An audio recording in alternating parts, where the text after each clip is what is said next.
नमस्ते दोस्तों, आज की इस कहानी में आपका स्वागत है।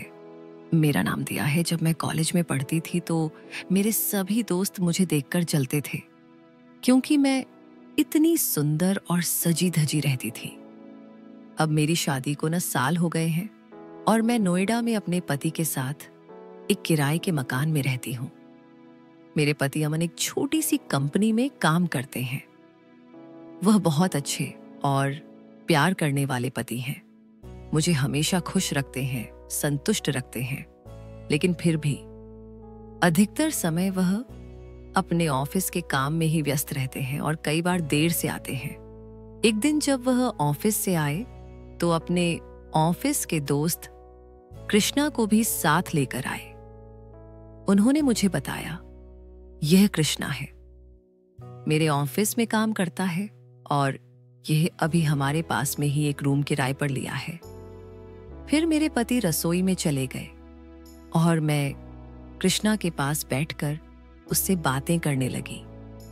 मैंने उसे कॉफी दी और उससे पूछा, आप कैसे हो? वह मधुर स्वर में बोला, मैं ठीक हूं, आप कैसी हैं? तब मुझे उसकी बात करने का तरीका अच्छा लगा। अगले दिन से मेरे पति और कृष्णा साथ में ऑफिस जाने लगे। जब वे ऑफिस चले जाते तो मैं कृष्णा के कमरे के पास जाकर देखती, लेकिन कई बार दरवाजे पर ताला लगा होता। एक दिन मैंने अपने पति को मैसेज किया, आपके दोस्त का घर बंद है, क्या वह घर में नहीं है? तब मेरे पति ने बताया कि कृष्णा का डाइवोर्स हो चुका है। उसकी पत्नी उससे नाराज होकर अपने मायके चली गई है, इसलिए वह अकेला रहता है। धीरे धीरे हमारी भी दोस्ती बढ़ने लगी। कुछ दिन बाद मेरे पति को कंपनी के काम से दूसरे शहर जाना पड़ा। जब उन्होंने मुझे यह बताया तो मैंने पूछा, कृष्णा भी आपके साथ जाएगा? तो मेरे पति ने कहा, नहीं, मैं अकेला जा रहा हूं। हम दोनों का काम अलग अलग हो गया है, इसलिए उसे मेरे साथ जाने की जरूरत नहीं है। तब मेरे पति ने मुझे बताया कि उन्हें 10 से 15 दिन लग सकते हैं, लेकिन अगर काम जल्दी खत्म हो गया तो वह जितना जल्दी हो सके आ जाएंगे। जाने से पहले मेरे बोले, तुम बस घर में सतर्क रहना। उन्होंने ऐसा कहा और मैंने ठीक है कह दिया। उसके बाद मैंने उनके जरूरी कपड़े पैक करके उन्हें प्यार करके और समझाकर भेज दिया। तब कृष्णा उन्हें स्टेशन छोड़ने के लिए जा रहा था। 2 घंटे बाद कृष्णा उन्हें छोड़कर आ गया। तब मैंने उनसे पूछा, मेरे पति निकल गए क्या? तब उन्होंने कहा, हाँ, अभी अभी उन्हें छोड़कर आया हूं। फिर मैंने पूछा, खाने का कुछ बनाया क्या? उन्होंने जवाब दिया, हाँ, चावल बना लिया है, अब बस सब्जी बनानी है। तब मैंने कहा, ठीक है, तुम सब्जी मत बनाओ, मैं लेकर आती हूं। खाने का समय होने पर मुझे बता देना। इतना कहकर मैं घर के अंदर चली गई। बाद में मैंने अपने पति को फोन किया और पूछ कहां तक पहुंचे। उन्होंने कहा, अभी ट्रेन चली है, एक जंक्शन क्रॉस कर रही है। मैंने पूछा, तुमने कुछ खाया क्या? उन्होंने कहा, हाँ, यहीं से लेकर खा लूंगा। तुमने खाया क्या?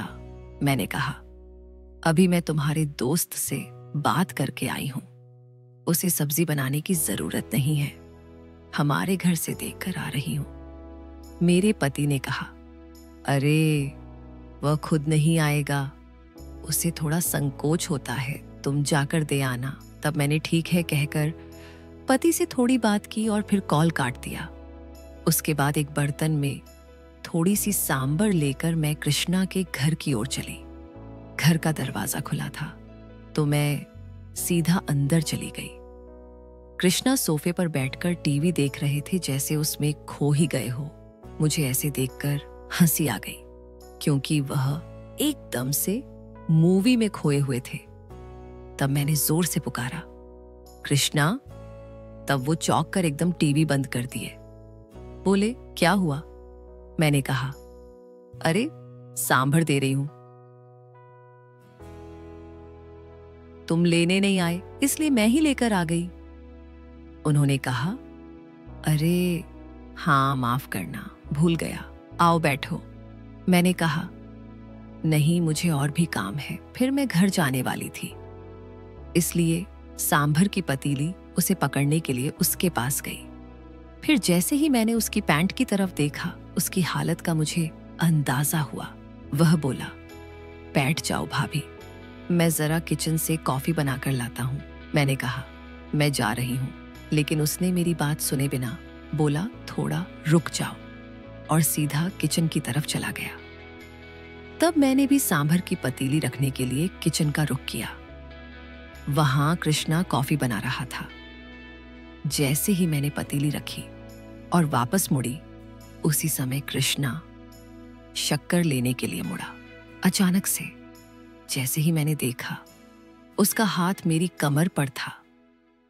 मुझे ऐसा लगा जैसे कृष्णा ने मुझे पकड़ लिया हो। मैंने उसके हाथ को हटाने की कोशिश की, तभी वह मेरे हाथ को नीचे की ओर खींचने लगा और मुझे मजबूती से पकड़कर गले से लगा लिया। मुझे खुद समझ नहीं आ रहा था कि क्या हो रहा है। मैंने खुद को उसे छुड़ाने की कोशिश की, लेकिन उसने मेरा दुपट्टा खींच लिया और मेरे कपड़े उतारने की ओर बढ़ने लगा। मैंने उससे पूछा, क्या कर रहे कृष्णा? उसने कहा, मुझे थोड़ा सहारा दे दो, एक बार इसका स्वाद चख दो। तब ऐसा लग रहा था जैसे कृष्णा काफी दिन से ही इसकी चाह में बैठा था। उसे अपने बीवी से कई दिनों से खुशियां नहीं मिली थी, तो जैसे उसने अपनी सारी इच्छाएं मुझ पर निकालने का मन बना लिया। तब तक मामला बहुत गड़बड़ हो गई थी। फिर हम दोनों का मन मचल उठा और उसने हर तरह से कोशिशें शुरू कर दी, जैसे किसी वीडियो में दिखाया जाता है, जो प्यार मेरे पति ने कभी मुझे नहीं दिया। कृष्णा ने वह सब दिखा दिया, एक नया एहसास दे दिया। उसके बाद मेरे पति के घर आने तक वह मेरे साथ लगा रहा, बिना किसी इजाजत मांगे, जैसे सब कुछ बस आज ही करना है। एक दिन मैं किचन में काम कर रही थी और कृष्णा मुझे सहारा देने के लिए आया। जैसे ही उसने किचन में एंट्री मारा, तुरंत मुझे पकड़ लिया। तब मुझे ऐसा लगा जैसे मेरे बदन में बिजली सी करंट दौड़ गई हो। उसके अचानक आने से मैं थोड़ी चौंकी, लेकिन उसकी पकड़ ने मुझे सहज कर दी। तब मैंने उसे कहा, थैंक यू कृष्णा, तुम हमेशा सही समय पर आते हो। उसने मुस्कुराते हुए कहा, जब तुम अकेली होती हो तो मैं तुम्हारे पास आना चाहता हूं। इतना कहकर कृष्णा ने मुझे अपनी बाहों में जकड़ लिया और प्यार करने लगा। फिर हम कुछ पल वहीं बिताने लगे और उस पल में मुझे एहसास हुआ कि हमारा रिश्ता सिर्फ दोस्ती से कहीं ज्यादा है।